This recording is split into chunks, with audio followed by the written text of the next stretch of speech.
I hear a lot, on the online space that it's more it's more just the addition of processed foods in general. But if you break them down to the constituent parts, there's almost always vegetable oil in processed foods, and there's refined grains, refined carbohydrates, refined sugar. Is it a combination of this? I mean, processed foods certainly aren't helpful. Is it sugar? Is it vegetables? Is it both that's driving the obesity and ill health epidemic? Or where do you try and kind of figure out what's the biggest needle mover in that realm? Yeah, that's a great question. So, so if you look at, for example, I'm just going to mention some data here. If you look at sugar consumption versus obesity in the United States, um, we do know, for example, there is correlation between obesity and sugar consumption, for example, but it's a very, very weak correlation in, over broad spans of time. For example, sugar, rose 17-fold between 1822 and 1999, and then sugar began to fall. Mm-hmm. But most of the increase in sugar consumption was before 1922.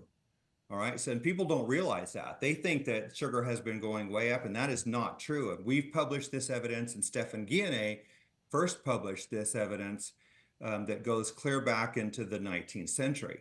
And I'm going to so I'm going to pick out one point in time here to illustrate this. So if you just look at the dates between 1922 and 1987, this is a 65-year period of time in our history.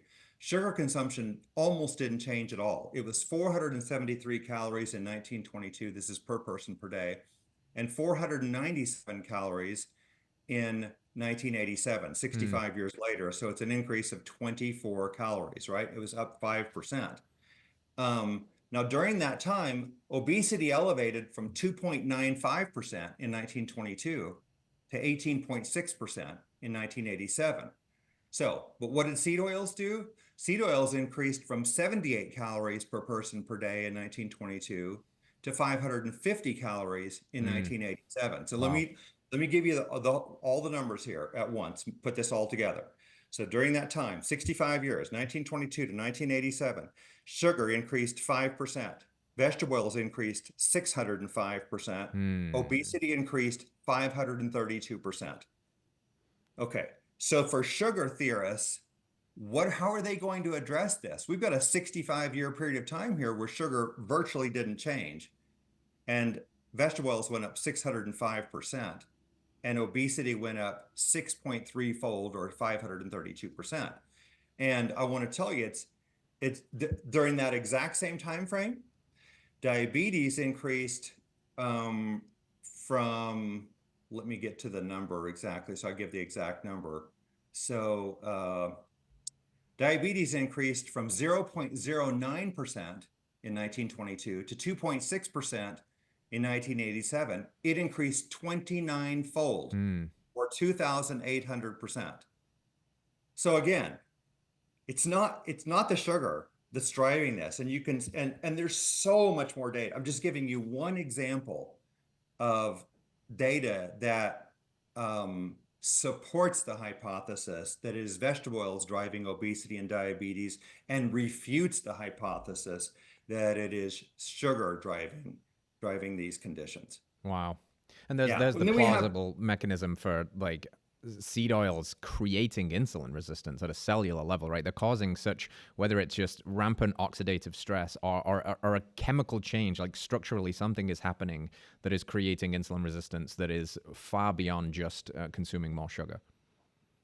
Yes, and I can tell you exactly what that is. And just very briefly, I'll just make it very brief, and then if you want more evidence, more detail, I can tell you. But what's happening there is that high seed oil consumption, high omega-6 linoleic acid consumption damages molecules called cardiolipin inside the inner mitochondrial membrane, inside our mitochondria, and this devastates the electron transport chain where most of our energy is produced. And the next thing that happens out of this is increased reactive oxygen species and the cell immediately becomes insulin resistant. I didn't work this out. This is worked out by biochemists, organic chemists, and physicists all working together to understand what's going on at the molecular level inside the mitochondria in a high seed oil diet. I've Mm. just tried to put this together in a way that makes sense to people. But that's what so it's seed oils driving driving insulin resistance and ultimately metabolic syndrome, diabetes, and obesity. It's not the sugar doesn't have that mechanism. Mm-hmm. You cannot produce insulin resistance with high, until you give, laboratory animals extraordinary amounts of sugar. Like they're giving them 60% fructose diets, for example. Doesn't even begin to replicate what humans do. So Americans consume more sugar per person per day than anybody else on the planet, than any other country on the planet. And that's about 21% of our diet back in, in recent years, like 2010, for example, 21%. So half of that is fructose, Mm. right? So that's about that. It's 10.5% fructose, right? Roughly. And so, in order to make laboratory animals sick, they're giving them like 60% fructose diets and 60% sugar diets. It makes no sense. The dose, Paracelsus said way back in I think it was the 17th century when he lived, that the dose makes the poison. Now that's paraphrased, right? The dose makes the poison. Anything is poison in the right dose. Anything.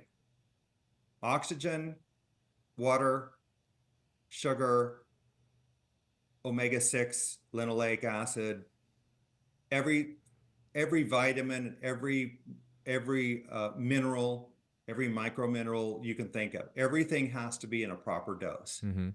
And when they're too high or too low, we have all sorts of problems. Mm-hmm. Hey, before you go anywhere, listen up. I've got a special announcement. Mark your calendars for this one.